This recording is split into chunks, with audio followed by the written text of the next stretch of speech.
Everyone, and welcome back to the Football Outsiders Fantasy Show. I'm your host, Scott Spratt, joined as I always am on Tuesdays by Derrik Klassen, scouting expert for Football Outsiders.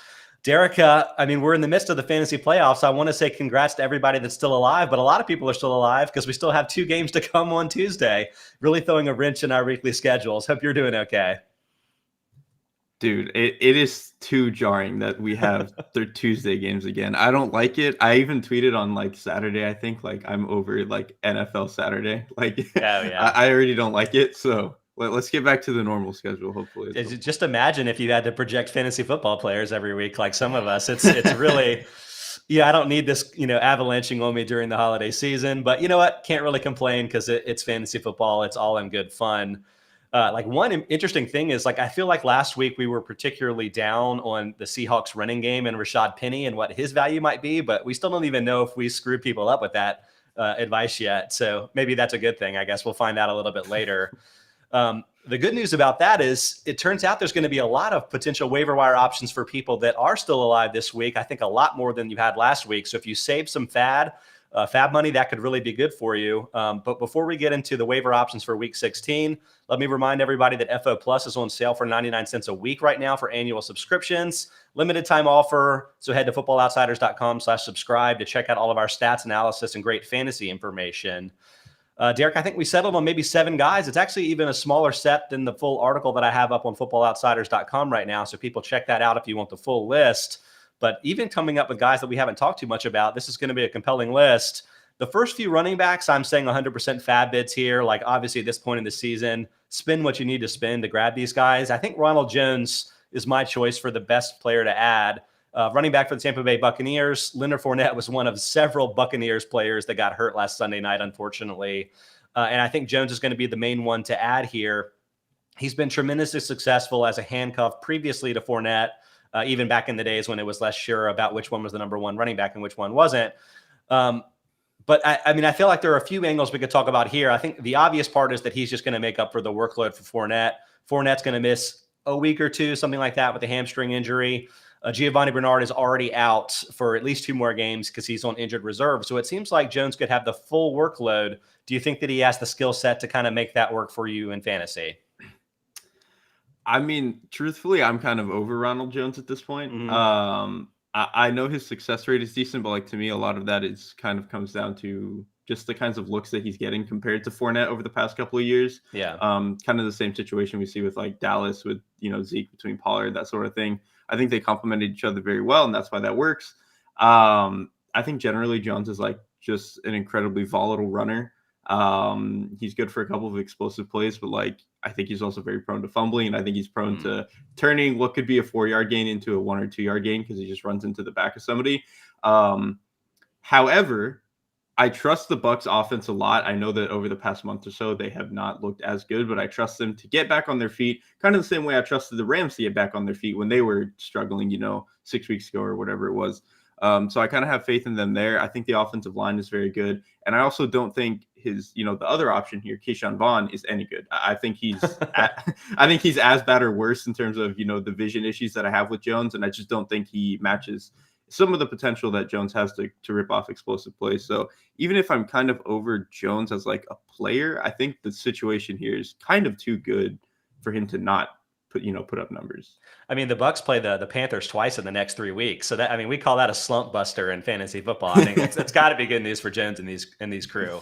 I'll start with the positive first. You brought up the rushing success rate. Over the last 2 years, Jones is third among running backs with 100 or more carries with a 59.1% rushing success rate. That includes the playoffs. This year, he's also third among guys with 50 plus carries, 63.4%.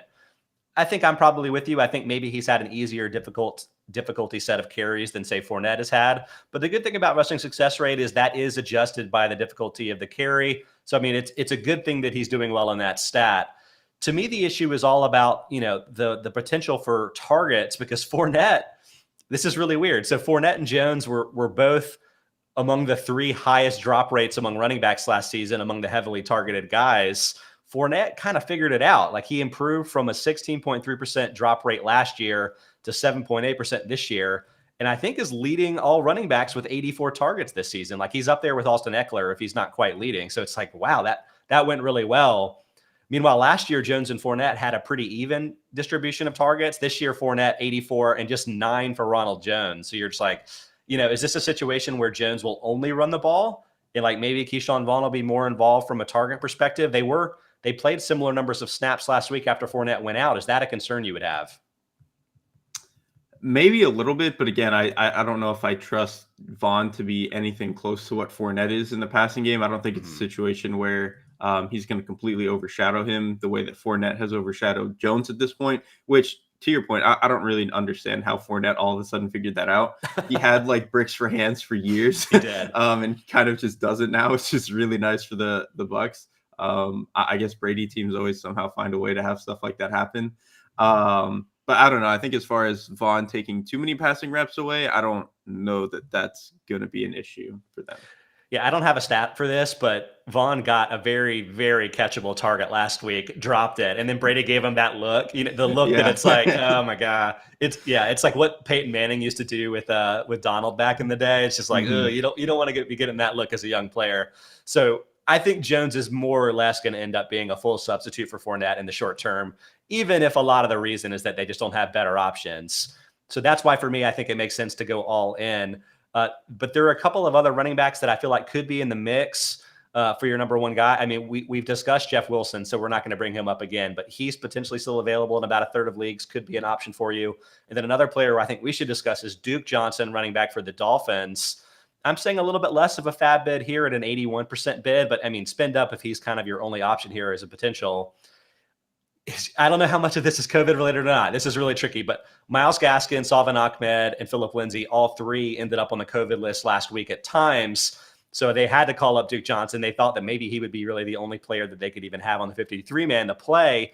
Gaskin and Ahmed did end up clearing that list, but Johnson still dominated the backfield anyway. 23 touches versus 10 for Gaskin. Ahmed basically didn't play.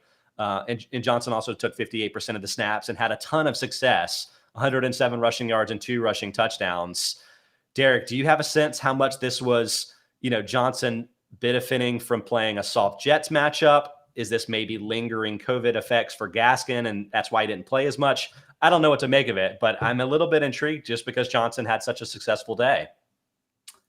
I do kind of wonder how much of this is kind of just COVID related with some of the other guys just getting pushed down the lineup a little bit. Granted, I don't think I've ever been too excited about Gaskin on this show, so it could also just be that, they find Duke Johnson to be a lot better. When I went back and watched the game, I don't really think Johnson has the same juice that he used to, and I don't think he bounces off tacklers very well. He's not going to be a guy who gains extra yards, as a physical player. But I do think he looked really smooth in space, and I think with a lot of the way that Miami likes to run these RPOs where you can create these kind of bubbles in the defense, by virtue of pulling somebody out of the box. If you're going to, give the ball and they're going to, linebacker's going to go chase some wide receiver screen or whatever.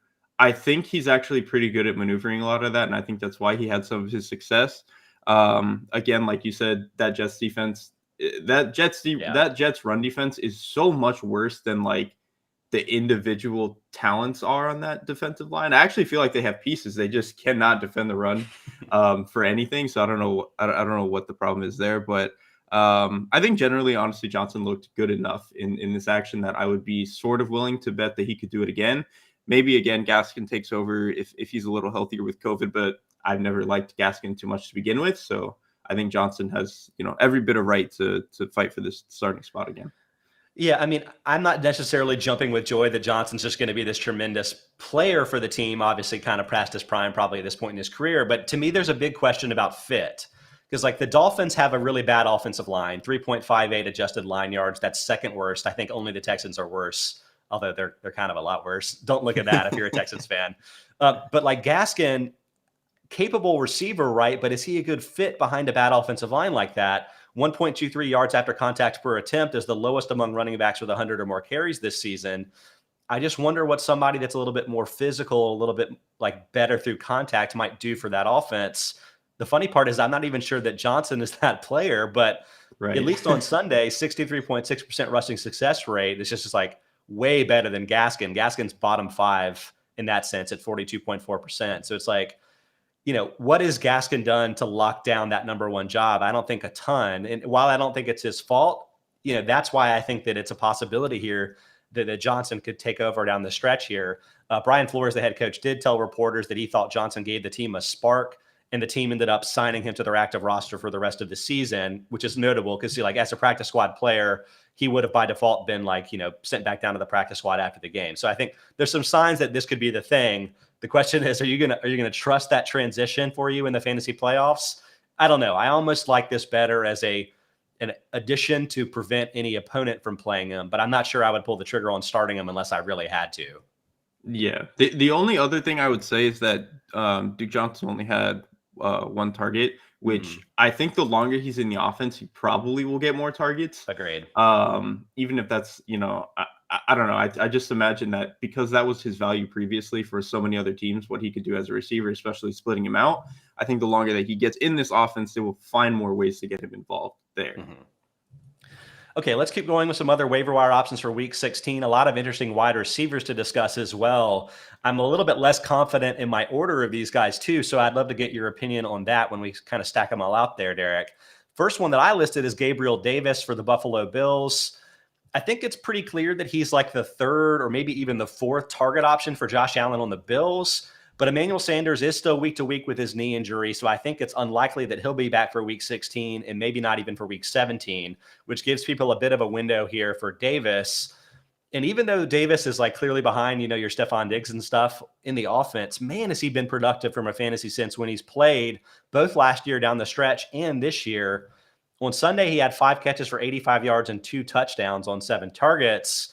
And he's had 8 and 7 targets the last 2 weeks when he's set season highs of 83% and 90% snap shares. So it seems like with the extra work comes extra targets, and the touchdowns have just been outrageous. He actually leads all wide receivers per 100 targets the last 2 years, 12.0 touchdowns per 100, 9.9 expected touchdowns per 100. Seems like an unbelievable touchdown score.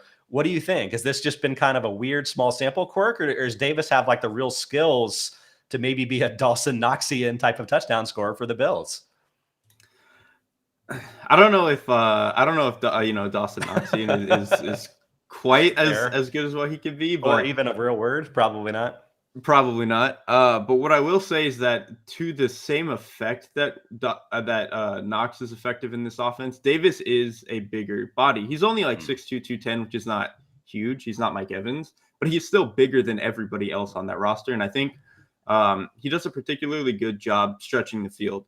In this game, he caught a post, I think, in the back of the end zone, which that's the classic way that he's going to score, and it's a route that Josh Allen loves to throw, and he's extremely willing to make those kinds of tough throws down the middle, especially even against single high safeties. He'll try to fit it in there. So I think Davis has always fit what the offense wanted to be when they could get vertical. I think we've just seen a lot this year that, especially with some of their pass protection problems, they've had issues doing that, which is, I think, part of why they favored, bringing in Emmanuel Sanders, who can do a little bit more of everything, even if he can stretch the field, whereas Davis is more of that's kind of all he's got. Yeah. But I think if you can get into these situations where, against these defenses, maybe where they are not going to be pressured as much, Davis is a great fit because, we know they're going to send him down the field, and we know that Josh Allen is very willing to make those throws. So, and he's pretty good in terms of, body control and seeing the ball in and stuff like that. So I think he's a really good deep threat. I think you're just kind of banking that the Bills have one of those days where they can hit on those. And I'm wondering how much the other things in the Bills offense might contribute to the fact that Davis has been getting so much look in the red zone. Because, it's a combination of multiple factors. One, it's Josh Allen being a really good red zone runner himself, I think attracts a lot of defensive attention, especially when you're talking about guys like Dawson Knox being on the field. Davis has to be a bit of a defensive afterthought, and that really opens up great opportunities for him. Plus, you don't really have running backs that are great scorers near the red zone, especially when the team has been deactivating Zach Moss of late. Singletary is not going to be a battering ram, and there he's just too small for that, right? And then 3, Allen, having the arm strength that he does kind of opens up every part of the end zone for targets near the red zone. It's just doesn't it seem like this offense is particularly well designed for somebody like Davis to score a lot of touchdowns? It is. Yeah, exactly. To your point, Josh Allen is, because he can fit in the, like I said, the post through the post touchdown that he threw, the window was outrageous. It was between 2 defenders in the very back of the end zone. There's not very many quarterbacks who can do that. And he is like the perfect wide receiver in this current construction of the Bills offense to be running those routes and to be put in those spots. So I think I actually agree that, because I obviously already know some of the players we're going to talk about, and I know how you've stacked them. This is probably the guy I would have had highest among the receivers, just because, like you're mentioning, like the scoring potential, I think, is just different compared to the rest of the guys on the list. So we have a question from CCX3 that is really on topic. So I'm going to go ahead and hit on it now. And by the way, thanks for everybody following along with us live on YouTube, Twitter, Twitch, and Facebook. Football Outsiders is live Monday through Friday, 1 to 2 p.m. Eastern time. So jump on there and ask us questions. CCX3 asks, which should I spite add, which I love that term, so my opponent doesn't get to use him in the fantasy playoffs this week, Gabriel Davis or Duke Johnson? Like I'm rating Johnson as the more expensive FAB recommendation because I feel like there might be a little bit more demand for him. Obviously, everybody's always looking for running backs, and we've had some injuries at the position. But weirdly, I almost wonder if I would rather add Davis because maybe I want somebody to start Johnson against me. I feel like there's definite downside with Johnson, and that what happens if he only gets 5 touches this week, and you're back to sort of the status quo for the Dolphins. But Derrik, what is your thought on the matter? I would say take Davis away just because I think, to your point, there's probably a higher floor just in terms of like this week, knowing what we're going to get from him. And like Davis could have another day where he scores 2 touchdowns or something. You don't know. So we haven't discussed this part of it, but I believe, aren't the Bills playing the Patriots again? Does that move the needle for you where the Patriots have a little bit more depth at cornerback than a lot of other teams will? I know it's not going to be 40-mile-per-hour winds in New England, so the Patriots may have to throw the ball. This may be a little bit more normal of a game, but does the defensive opponent kind of throw a wrinkle into this mix too? Not really. It might for like Stephon Diggs having to deal with JC Jackson, but I don't think for the rest of the Bills it's that big of a deal. And honestly, like I thought Josh Allen threw the ball pretty well in that, it was that ridiculous win game, like as well as you could given the situation. So I would like to think that with some more normal conditions, you might be okay in this game. Okay, let's keep going with some of these other wide receivers that might make sense for Week 16 waiver ads. Christian Kirk was next on my list for the Cardinals. He's a little bit higher on the depth chart pecking order for the Cardinals than Gabriel Davis is for the Bills. I mean, now especially that DeAndre Hopkins is going to miss the rest of the regular season. Unfortunately there.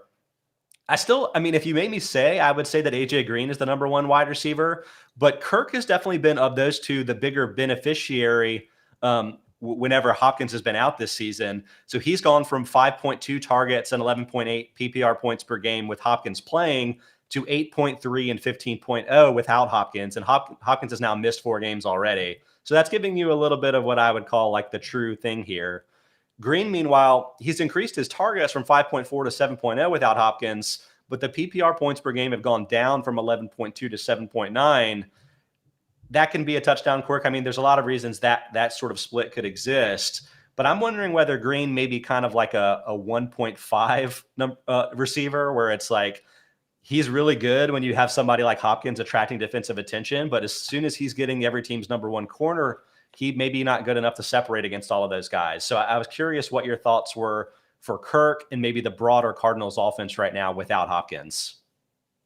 I mean, I think that Green point is pretty spot on. Like he just doesn't have the juice that he used to have when he was, younger, when he was at the Bengals, where he could separate all the time. Yeah. He's still a very, clean route runner, and he still generally has good hands and stuff. But like, to your point, like when you're the number 1 guy and you have to separate from their best, he just doesn't have that anymore in a way that especially Hopkins does. So I think that's been a big problem for them. I do think part of the reason that Kirk gets a lot of run in this offense, and especially this last week, is they run like shallow crossers and stuff all the time, or other short, like in breaking routes just to get the ball moving, to get it's almost like an extension of their run game in a way where they're just trying to get cheap yards after the catch. Yeah. Christian Kirk is kind of their guy for that. They run him on a ton of shallows, a ton of like 5 and in routes, that sort of thing. So they really just use him as like this horizontal stretcher across the middle of the field. And they only really use him, especially I think in the underneath area. Like I said, especially as of late, they had him on a couple screens. The only like deeper target I can really remember is he ran like a deeper crossing route, and then Kyler Murray had to like scramble a little bit, and he found him really late in the play. So to me, if that's like the only explosive, kind of targets that you can get, that's a little bit worrisome for me. But I think without Hopkins and with him being their best like short area run and catch guy other than Rondale Moore, who to me at this point can only really catch screens, I think it opens up just too many targets for Kirk to not be productive. Yeah, and then two more good points in Kirk's favor. I would say I thought Moore was probably going to get more involved last week without Hopkins there, but unfortunately for him, he injured his ankle. So like we don't know if he's going to play in week 16. We don't know if he may miss multiple weeks. He could play and not really be able to play that much. So I think the dream of Moore being a little bit more heavily involved on the stretch here may be dead. And I think that kind of makes it clearer that Kirk and Green are going to be the top two guys for the Cardinals the rest of the way. And I think makes Kirk a better option for you in fantasy. The other point in his favor, at least for week 16, maybe specifically compared to Gabriel Davis, is the Cardinals are playing the Colts. So one, and it's at home. So one, you get the dome benefit there, being at home in Arizona in the dome. But two, the Colts have a very big split as a defense, as the number 5 run defense, but number 17 pass defense by DVOA. And I think correspondingly, they've cut run plays by 10% per game. This seems like the type of game where the Cardinals are going to want to air it out a little bit more, or kind of have to, and that may be to like a great benefit here for Kirk. So does that, in your mind, move the needle? Like, would you rather have Kirk, or are you still sticking with Gabriel Davis as the better value from a fantasy waiver perspective?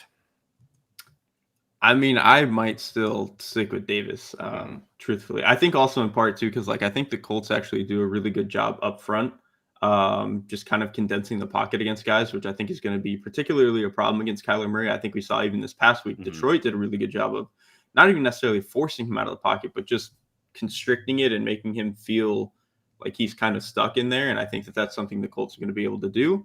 I also would slightly be worried about how many snaps Kirk is going to have to deal with Kenny Moore. Like that would be a problem. He's one of the best, nickel cornerbacks in the NFL, and they like to play Kirk out of the slot a lot. So that would be a little bit concerning to me. Whereas with Davis, I feel pretty confident that he's not going to run up against the Patriots' best corner. Yeah. So I think I would probably still feel slightly better about Davis than Kirk in this scenario. Well, you brought up the Lions, and we have, I think, one more receiver that could be part of this mix for teams, and that's Amon-Ra St. Brown, wide receiver for the Lions. I mean, the guy just keeps getting tons of targets. It's 12, 12, and 11 targets the last 3 weeks. That gives him a 34.3% target share. That's 4th highest among wide receivers, up there with guys like Justin Jefferson, Cooper Kupp, and Michael Pittman, at least 2 of which I think are slam dunk top 5 wide receivers in fantasy. Pittman, a little harder to say, especially after he got ejected last week, but whatever, that's not important. The important thing is that St. Brown has been getting a ton of work of late. And I know that you haven't necessarily thought he's an extreme talent, but the Lions just may be in a position where they have to rely on him. TJ Hawkinson's out for the rest of the season. I think you've said before that, Josh Reynolds maybe isn't wowing you with his own skill set too. So like St. Brown, like from a fantasy perspective, if not a real life perspective, seems like a really good option, doesn't he, Derrik? Yeah, I mean, like kind of to your point, like without having Hawkinson, they have to force targets somewhere. And I think especially if we assume that, a guy like Hawkinson can be valuable in the short to intermediate area, which he really, really was this year, which is in part with Goff being a very low ADOT player this year. Yeah. But like if his targets are gone, somebody has to replace those in the short area. And I think Amon-Ra St. Brown has done a pretty good job at that. They run him a lot of on underneath stuff, kind of like Kirk, but the way the Cardinals use Kirk is more to like I said, get him moving across the field and get him yards after catch. Amon-Ra St. Brown is kind of the opposite, where they run him on a lot of stuff where he's stopping, trying to sit in zones. They'll run him on outbreakers. They ran him on like 4 or 5 outbreakers, I feel like, in this past game, where they're just trying to get him the ball and get the ball out of Goff's hands. Most importantly, I think they've done a better job of making their quick game easier on Goff. And I think Amon-Ra St. Brown has been the biggest beneficiary of that. I also think it's funny you mentioned Kupp. I think part of the reason that Amon-Ra St. Brown has been able to have value is he's pretty decent. He's done a pretty decent job of blocking, and they'll put him in the slot. They'll motion him tight to the formation, and they'll run him on like leaks and stuff. Like that's how I think he got his touchdown this past game. So I think he's just done a really good job of being like the pseudo tight end filling in for what Hawkinson did. Even if he, when Hawkinson comes back, he probably is going to lose some of that. Yeah, time. I mean, I think that's fair, but you should be safe in that respect for the next 2 weeks of the fantasy playoffs, unless Brock Wright, my favorite name to tight end in fantasy, kind of emerges late here. But I'll say too that St. Brown, while I don't think he necessarily has the skill set to do a ton more than he's doing, 0.056 receiving plus minus per target this season, is 13th highest among wide receivers with 50 or more targets. He's right between Jalen Waddle and Tyler Boyd. And that is a depth adjusted stat. Like, again, I don't know if he can really broaden it with the skill set that he has, but he's been like an above average catcher of the ball, whatever you want to term that, given where he's seeing his targets. So like in that sense, maybe he's a good fit for Jared Goff when Goff can't really push the ball down the field to some of the guys like Khalif Raymond that may be better in that sense of things. So like this is where the fantasy part of the equation gets into the mix, Derek. But like, what are your thoughts on comparing him to Gabriel Davis, where, you know, if you're getting 12 targets a game, then you're going to be more useful in fantasy because you're getting those PPR points just by getting catches, but obviously doesn't have the same touchdown upside. So like, how would you unpack him? How would you stack him up with he and Christian Kirk? I think if it's a scenario where you're in PPR or you have maybe your other starting receivers have more potential and you kind of just need to get points on the board, that St. Brown is fine because like you said, I think he's probably going to continue to get around 10 targets so long as this is the core that they're running out there. But I just think I like Davis's explosive potential too much to. Okay. I mean, I agree. I put them in the order that I put them in. Yeah. And I'm curious. So like, I've been kind of pushing the Hunter Renfrow thing as well of late, and teams eventually figured out that's the only guy that the Raiders can throw to right now. And it does seem like another shoe could drop here with St. Brown at a really bad time for fantasy players. So that would be kind of the caution, but I'm not going to tell you not to pick him up because I think he could help you. All right, we've got a couple more running backs to hit on here before we get to the tight end dynasty draft that I don't even think I pitched out at the top of the show. That's coming, guys. So if you're here again, we'll have that for you in a little bit. But let's talk about a couple more running backs for the waiver wire. Samaje Perine, running back for the Cincinnati Bengals. This is kind of Ronald Jonesian situation here where Joe Mixon suffered an ankle injury. Last I've checked, we haven't really had an update to know whether this is going to be, you know, any absence, a multi-week absence. I don't know if it's a low or high ankle sprain or what. But I think if you have Mixon, especially on your fantasy team, Perine is a big need to add as a handcuff. But I'm curious what you think, Derek. I think that Jones is a much better fantasy choice. Part of it is just that we've seen him in that handcuff role before, and Mixon, for all of the like fantasy injury concerns we had entering the year, hasn't missed a game yet this year. So we don't really know what the handcuff situation is. Chris Evans is a 5th round rookie, I think, but more of a receiving back and was a bit involved last week. 6 snaps versus 16 for Perine. So I don't feel like we know what's going to happen here, but I don't know. What's your sense? Like, do you like Perine's skill set? Do you think that he can be a Ronald Jones type of handcuff, or are there reasons for concern? I'm not too interested in Samaje Perine at this point. I think coming out of Oklahoma, he was one of those, he was a very fun, violent runner, but I think we've just kind of seen the longer he's been in the NFL, like it's very hard to be that guy over the course of the season. And it's also very hard when you just don't have any of the explosive potential to like marry your violence with anything. Derrick Henry works the way that he does because he can also hit home runs. I think Samaje Perine doesn't really have any of that. And I think that's part of the problem. It's also just like the Cincinnati, offensive line is not good. And I think they're also very clear with their run past hills. Like when they get under center, they are running the ball. And I think against, when they're going to run up, into the Ravens here pretty soon, like the Ravens defense is too smart to where you get into just these under center and you have a bad offensive line to just run at them. And they're just too good at that. So I think, just as an individual talent, I'm not very interested in Perine. And then I think the situation here is just not very favorable for him to produce, I don't think. I think the Bengals would be very comfortable just throwing the ball at Burrow. Yeah, I mean, Derrick Henry, I like that you brought him up. I was going to say, I think there's a very fine line between being like a trucking type of power back, I think we think Ramondre Stevenson is maybe trending that way. Yep. A.J. Dillon's maybe trending that way. There's a fine line between that and then being like a big plotter.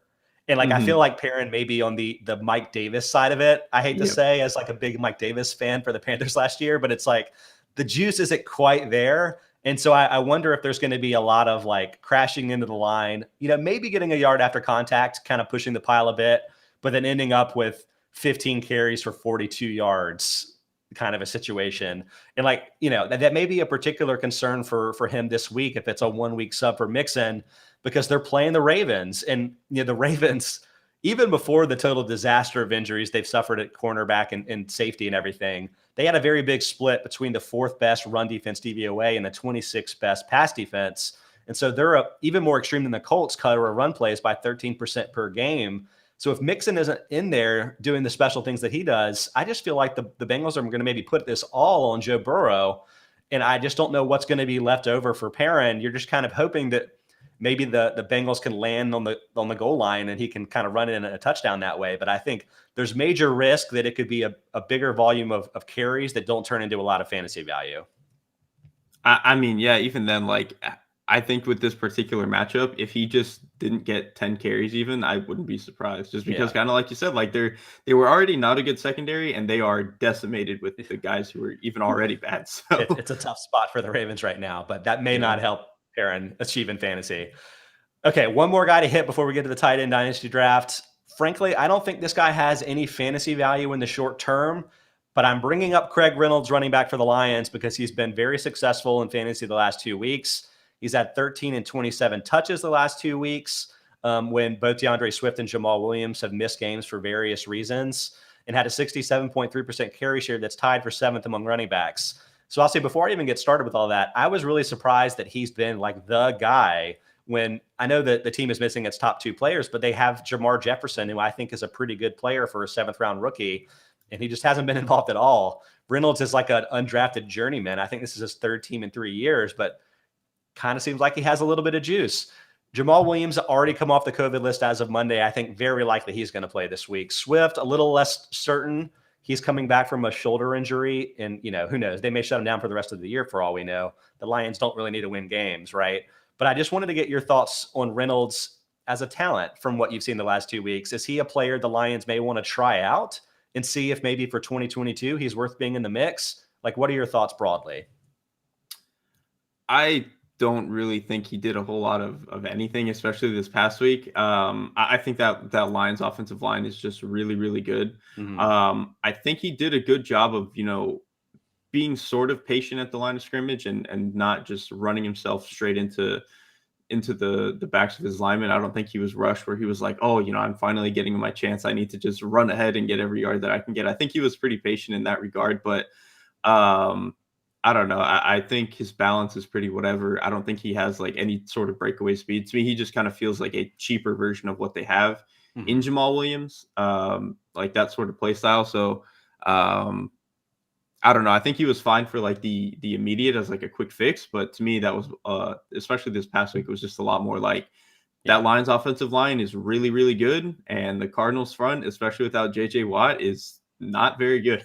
Like those guys get bullied around in the run game. So I think it was kind of just a perfect marriage of situation for him. I mean, that's good for fantasy players in the short term. It kind of makes it clear what you need to do here, which is like, if Jamal Williams plays this week, especially if he and DeAndre Swift both play, then leave Reynolds on your waiver wire. But keep an eye, just because like with the good offensive line they have, if he ends up being the guy again this week, then maybe you have some opportunity to benefit from a fantasy perspective. Just don't rush to your dynasty waiver wire, I guess you could say, for him. But speaking of dynasty, I think it's time to move on to the dynasty draft portion of today's show. We've already done quarterbacks and running backs the last 2 weeks. And since we had an unusual number of waiver options for it being this late in the season, I thought we'd skip to tight ends this week and save wide receivers for next week, when we'll probably have fewer waiver wire guys to discuss. It's going to be an unbelievable task to try to rank the top 10 wide receivers from a dynasty perspective, but we're a bit thinner at tight end. I think it's fair to say, if we get under 26 years old, under 26, let's see, that cuts out, as I scroll down, that means no George Kittle. That means no Mark Andrews, no Dallas Goedert, no Mike Gesicki, who just turned 26, no Hunter Henry, and no Robert Tonyan, among some others. So, there's not as many guys here. And because of that, we're only going to do the top 8, because it gets pretty dark. It gets pretty dark after that, Derek. I'll get things started here because I want the easy guy here. I think it's obviously Kyle Pitts, right? It's been a disappointing fantasy season for the people that drafted him as a top 5 fantasy option this year. I would say, like, entering the year, I said that was a bit of a mistake. Tight ends always take more time. Even somebody we think is a generational talent, that could take more time.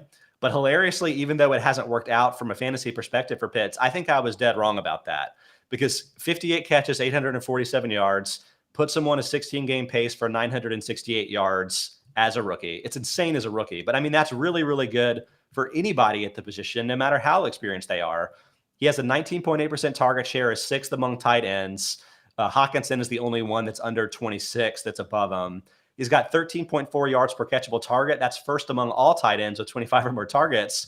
It's just like special stuff. So to me, this is the only reason it hasn't worked out from a fantasy perspective is bad touchdown luck. He has 1 touchdown this season, insane, but 4.7 expected touchdowns based on the area of his targets.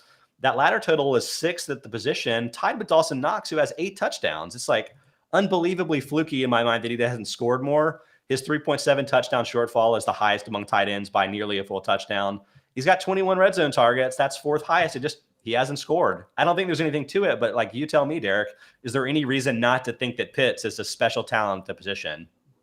No, I think he's everything that he was promised to be. Like, he is just, I've said it before, but like his body control for a player that size and the way that he can just find the ball no matter where it is, no matter if it's high, low, outside his frame, whatever. Yeah.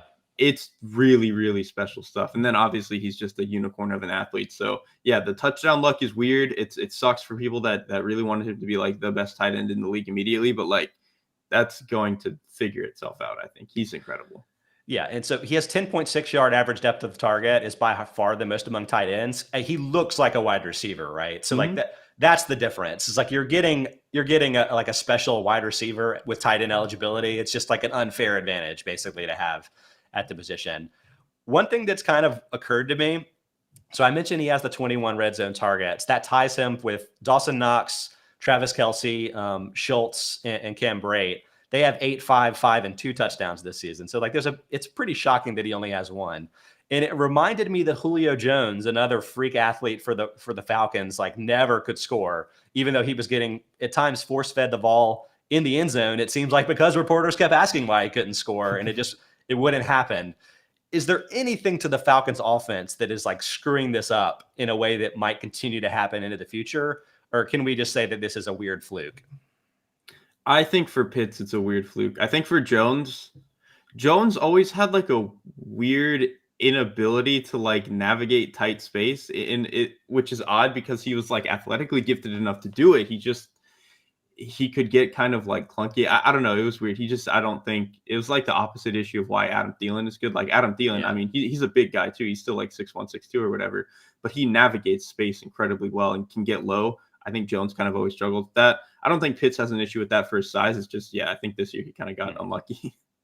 Okay, so I think it's fair to say that Pitts is the slam dunk number 1 dynasty tight end under 26. I'm a little not as confident in number 2, but I'm curious if you are. Who do you have there? I still feel really good about TJ Hawkinson. I think, mostly because like what you mentioned earlier, just the volume of targets he gets, whether it is still going to be Goff moving forward, whether it's even a rookie next year. Like I think especially the next couple of years, like it's going to take them a while to really fully overhaul this wide receiver room anyway. So I think at least for the next couple of years, you have pretty good comfort that he's going to continue to get a lot of targets. But I also just think that when he was healthy, this year and last year, like just the way that he moves for a guy as physical as he is pretty insane. I don't think he's like quite as explosive as like George Kittle. I think George Kittle's way better with the ball in his hands, but just the way that he can move at that size is pretty insane. I still have a lot of confidence in him being the guy. I know some of the other younger players are also very intriguing, but I just think he's like the true definition of like a wide tight end, and he's one of the best in the league. Yeah, so I mentioned this with Pitts, but Hawkinson is leading the tight ends under 26 with a 20.5% target share. That's the 5th highest among all tight ends, and it's kind of puts him in a little bit of another class in terms of fantasy production to date so far in his career. I was curious about whether that was like, there any chance that the lack of other talented skill players on the Lions might be a reason for that, and then maybe things could change over time? But I think the answer for me is I don't think it really will. So Hawkinson has 9.4 yards per catchable target, which is a good number, but not a standout total. So like maybe he's a 2nd-tier player in terms of like a field stretcher, but 0.074 plus minus per catchable target. That's first among tight ends under 26.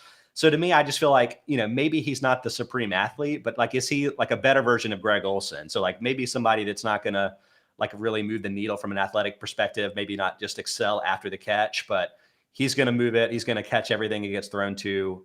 I think he's very valuable, like good all around, maybe not like a special talent, but good enough for me to be my number 2 tight end. I think absolutely. I think, like to your point, he's a different athlete than, Kelsey and Kittle. I think those guys are like better clearly in space. Whereas I think Hawkinson is he's a good enough athlete for the way that he plays, kind of like Olsen. And just the way that he can box people out after already, getting some of that separation is just, I don't know. I think he's incredibly, the floor is insanely high, I think, with Hawkinson is the best way to put it. Okay, well, my third pick is actually a guy that I don't know if the floor is quite up there. We just haven't seen as much from him so far in his career. But I still went with rookie Pat Freiermuth of the Steelers. He was a second-round pick in the 2021 draft. And, like, to me, he's, like, even on the other side of what we were talking about within Pitts to then Hawkinson, where he has a 5.4-yard average depth of target. That's the second lowest among tight ends under 26. And so you get into the question of, is that Roethlisberger just not really being able to get the ball down the field? Or is it maybe more about Freiermuth or maybe a combination of the two? And where I settled is that, like, he's a really good, basically mover of the chains, catcher of the football, whatever, 0.071 plus minus per catchable target. That's second of the guys under 26. Maybe not a field stretcher, but seems like he's very sure-handed and has proven already that he's a very good red zone option. 7 touchdowns versus 4.9 expected touchdowns. That first number is amazing, given that he didn't even really start playing a lot until week 6.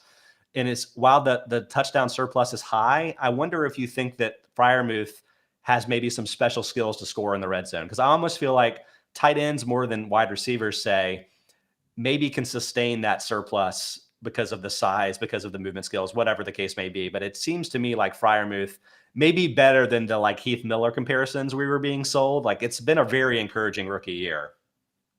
Yeah, I mean, I think that the red zone stuff is absolutely sustainable. Maybe not like quite to this degree, but I think kind of like you mentioned, because of his size, because of he's not the best athlete, but he's still pretty damn athletic for a guy his size.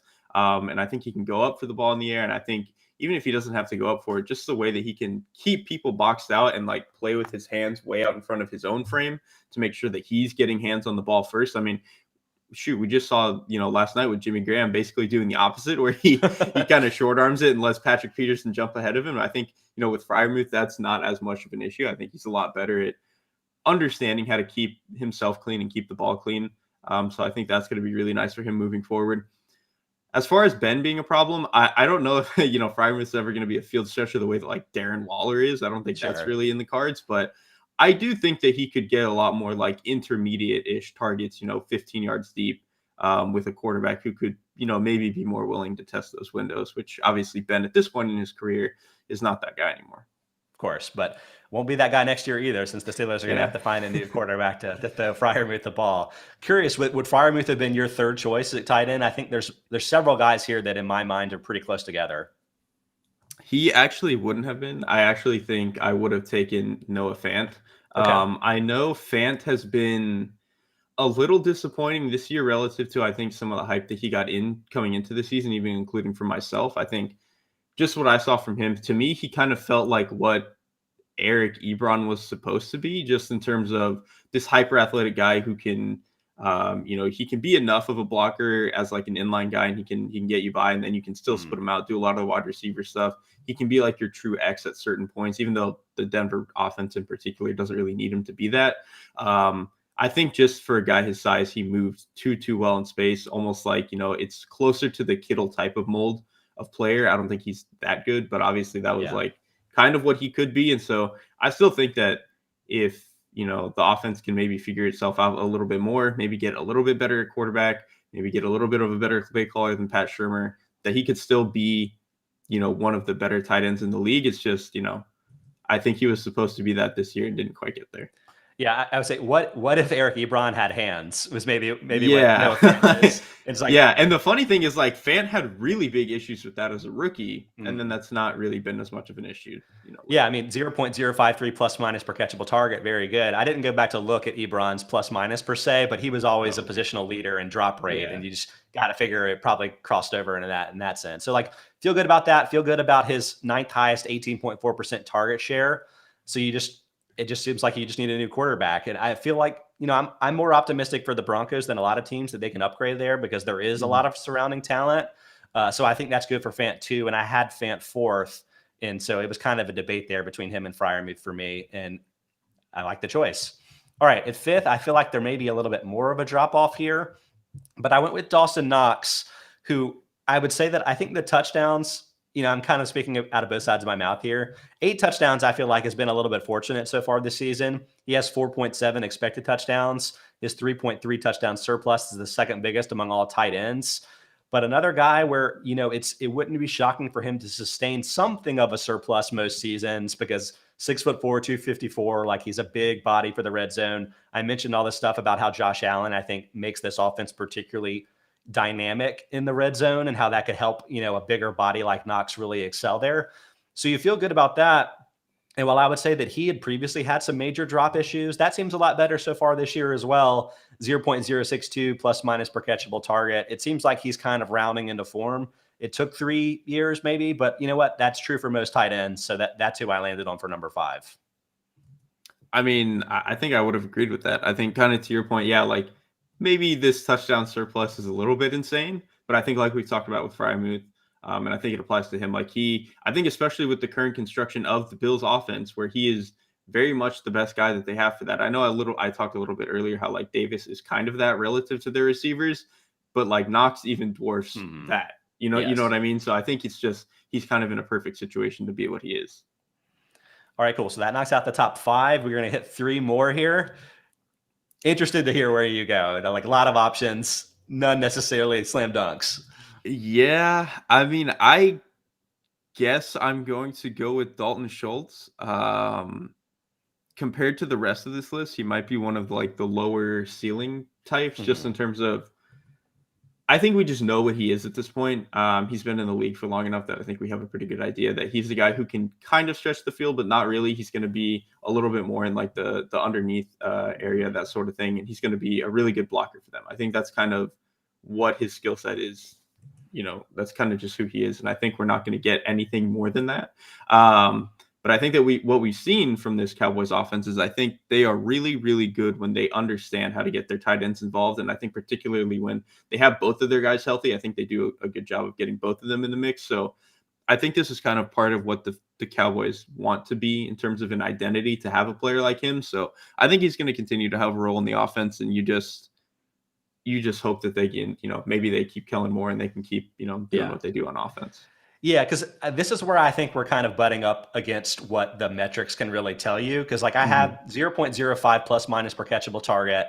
That's really good. 4th best among the under 26 tight ends.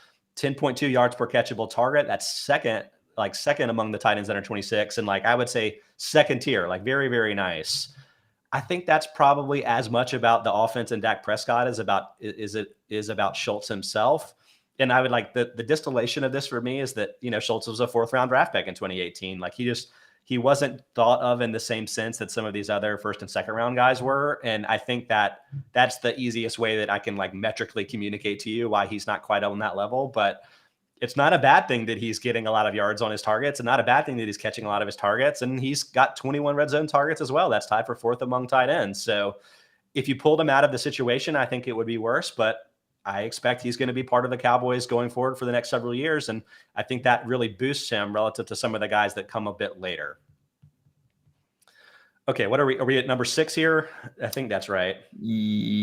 I think I was 6. You were 6. So okay, so 2 more guys. All right. I really struggled at this point, but I landed on Cole Kmet for the Bears. I think people would probably be surprised to hear his 18.8% target share. That's 8th highest among all tight ends this year and 3rd highest among the under 26 guys. And, speaking about draft kit pedigree, he was a 2nd rounder in 2020. So he was thought of as one of these next sort of guys. He's got 9.2 yards per catchable target, not a top tier again, but Hawkinson's at 9.4, kind of in that same range. Everything has been there so far except the touchdown scoring. And I think there are 2, maybe 3 main reasons why there hasn't been the touchdown scoring. The most obvious is that he's been unlucky. 0 touchdowns this year, but 2.8 expected touchdowns. That 2.8 touchdown shortfall is the 2nd biggest among tight ends this year. He is 6'6" and 260. You feel like he would probably be fine in the red zone. So I would say Jimmy Graham's a problem. Get him out of there, right? Hopefully he's not going to be there anymore. He's 38 years old. He's even older than me. If you're in the NFL and you're older than me, you're old. So get him out of there. I think that'll help. I think maybe giving Justin Fields another year, maybe with a better coaching staff, I think that could potentially help. So to me, it's pretty easy to connect the dots of how Kmet ends up being a top 10 tight end as soon as next year in fantasy. And that's kind of a tiebreaker when a lot of the other guys on the list haven't produced in fantasy either. I mean, I think kind of to your point with, maybe getting some other guys out, getting Graham out with, maybe getting Fields another year. Because we've even seen, I think even there was a play this past week, or maybe it was against the Packers, where Fields tried to target Kmet over the middle, the front part of the end zone. And it kind of seemed like Kmet thought he was supposed to settle. Fields thought he was supposed to break it back out a little bit. Those sorts of communication things are probably going to iron out if Fields gets another year. Which could help with some of the unluckiness that Kmet has dealt with in the red zone. So I think he probably has the highest ceiling. I think it's just, I think the reason I took Schultz over him was just the floor is, to me, a lot higher. But I also think like his floor and ceiling is a lot higher than anybody else I have left to pick here. So I feel like there's some other high ceilings still left, but the floors are very low. So who did you end up with? 8th is we're stopping with 8. So this is the penultimate, or the last one that we're going to go with in the Dynasty draft. At this point, I'm just going to swing on Irv Smith. I know he's been very disappointing relative to what he was supposed to be with the Vikings, but he was just too athletic coming out of Alabama that I am willing to just, pick him and see what happens. Maybe if he gets a new start somewhere else, he can kind of figure it out. But I just thought he was too athletic, too good in space to completely fizzle out. So I think I'm willing to take the swing on his ceiling, given I don't really like the ceiling or floor of any of these other players either. So Smith, I don't even feel like he was that disappointing. The Vikings didn't give him the ball enough because he had 11.8 yards per catchable target in 2020. It's like he just can't block for anything. So you just hope that maybe somebody drills that into him. Yeah, he's a receiver, but that can be fine. Like if a team can treat you like Travis Kelce, then that can be fine. And so like I'm still optimistic there as well. I think it hurts him that he missed all of the season with a torn meniscus, but you're wondering if maybe the Vikings do a total overhaul with the coaches and everything. Maybe the equation will change a little bit and somebody will come in and be like, yeah, let's use this guy as a receiver. I think that may end up working for him. He was in my mix here as well. I thought about Tommy Tremble. Maybe I'm biased as a Panthers fan because like the numbers haven't necessarily been good this year. His negative 1.57 yak plus per catch. That's pretty low. But 9.0 yard average depth of target is high. I feel like he's got a lot of potential. He's very young. You don't really expect from the non-Pitts rookie tight ends, you don't really expect much. So I think the ceiling is there. Adam Troutman was in the mix too. He was a 3rd rounder last year. So not surprising that he hasn't done much so far in his career. But you feel like maybe he's the number 1 tight end for the Saints going forward. That could be a good thing. I don't think you like Brevin Jordan too much. Was there anybody on the list that was like, maybe we should get him into this top 8? I did think about Tommy Tremble a little bit, but like you just said, I was pretty out on Brevin Jordan. I'm also just out on Adam Troutman. He's way too big to block as poorly as he does, in my opinion. And I just don't know if he can really separate as a tight end. So I did think about Tremble just because he does have some of the blocking pedigree, and he has at least a little bit more potential being a more recent draft pick. So ultimately landed on Smith, but I did think Tremble was probably worth considering. Trimble for me, it's like you're enticed by what you haven't seen. Like we just haven't had the exposure to probably what the problems are, but like he never got very many targets in college and has like a George Kittle-esque type of athletic profile. And you're like, maybe this could work out, even though he's had 30 targets in the last 4 years of his football career. But I'm optimistic. There were a lot of like news reports about how he was kind of a guy for the Panthers this year. And I'm optimistic for him if he can have improved situations for his team as well. Okay, I think that knocks out the Dynasty draft, knocks out the Week 16 waiver wire. I think we're good.